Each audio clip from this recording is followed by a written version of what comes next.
장소에서 생산되지 않은 물건을 다른 장소에서 들여오는 교역은 아득한 옛날부터 계속되어 온 일입니다. 그런데 그게 쉬운 일은 아니었습니다.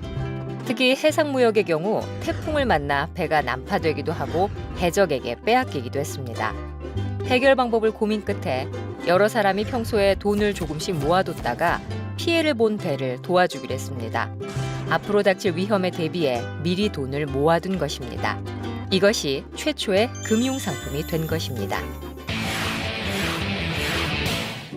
금융투자상품이란 투자 성과에 따라 높은 수익을 얻을 수도 손실을 볼 수도 있는 금융상품을 뜻하는데요. 펀드, 주식, 채권 등과 같이 투자 성과에 따라 손실이 발생할 수 있다면 금융투자상품, 은행 예금이나 적금과 같이 원금 손실 가능성이 없다면 비금융투자상품입니다. 기준금리 2% 시대, 이자에 붙는 세금을 제외하면 실제 받는 금리는 1%대에 불과합니다. 이제 저축만으로는 돈을 불리기 어려우니 금융투자상품에 눈을 돌리기 마련입니다.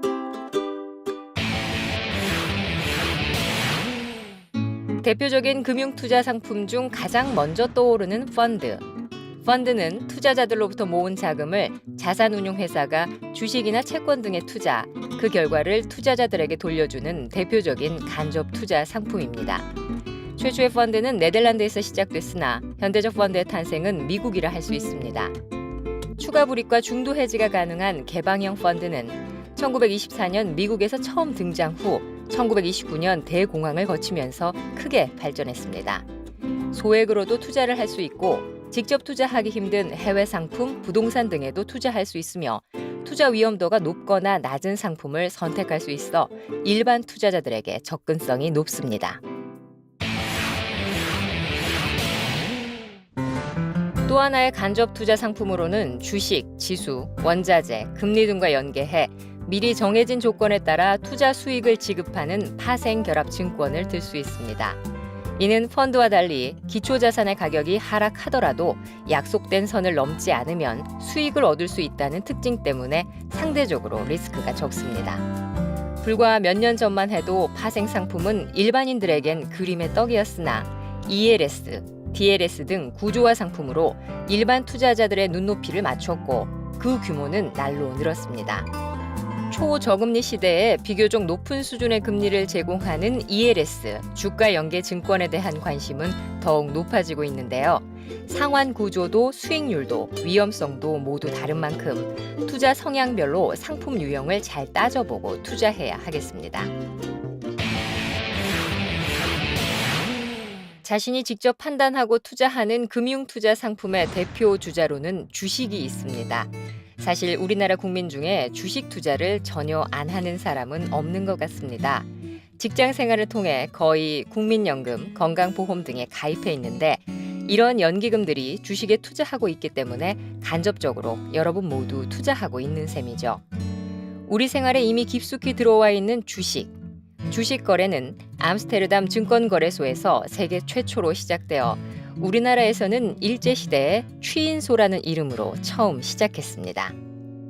현대적인 의미의 증권거래소는 1956년 3월 명동에 개장되었고 1979년 여의도로 옮겨 명동시대에서 여의도시대로 주식거래가 이루어졌습니다. 당시 상장 기업 수 12개, 현재 상장 회사 수 1792개, 종목으로 보자면 1922개로 주식시장이 큰 발전을 이루었습니다. 몇백만 원의 종잣돈으로 몇십, 몇백억 원의 수익을 올렸다는 슈퍼개미들의 이야기에 솔깃해 무턱대고 투자를 할 경우 내가 사면 떨어지고 팔고 나오면 올라가는 이상한 상황에 직면할 수도 있으니 냉정하고 올바른 투자의 정의를 인식하는 것이 필요하겠습니다. 공리투자 개념을 적극적으로 활용하는 채권. 채권은 베네치아 정부가 베네치안 프레스티티를 발행한 13세기로 거슬러 올라가는데요. 이 개념이 대성공을 거두자 영국, 프랑스, 미국 등에서 채권 붐이 일었습니다. 수익률보다 위험 관리에 치중하는 특성으로 한때 과부와 고아를 위한 상품으로 불렸으나 부자들의 대표 재테크로 자리매김한 채권, 아주 특별한 일이 생기지 않는 한 투자 후 만기일까지 보유하면 확정된 수익을 지급받을 수 있다는 점에서 주식 대비 안전한 금융 투자 상품으로 인식되고 있습니다.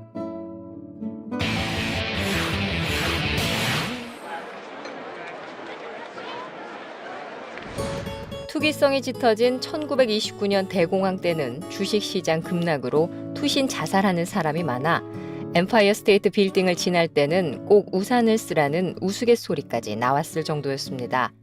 전쟁 속에서도 꽃은 피는 법이라고 이 공황 중에 큰 이슈를 몰고 온 금융상품이 바로 매사추세츠 인베스트먼트 트러스트 펀드입니다.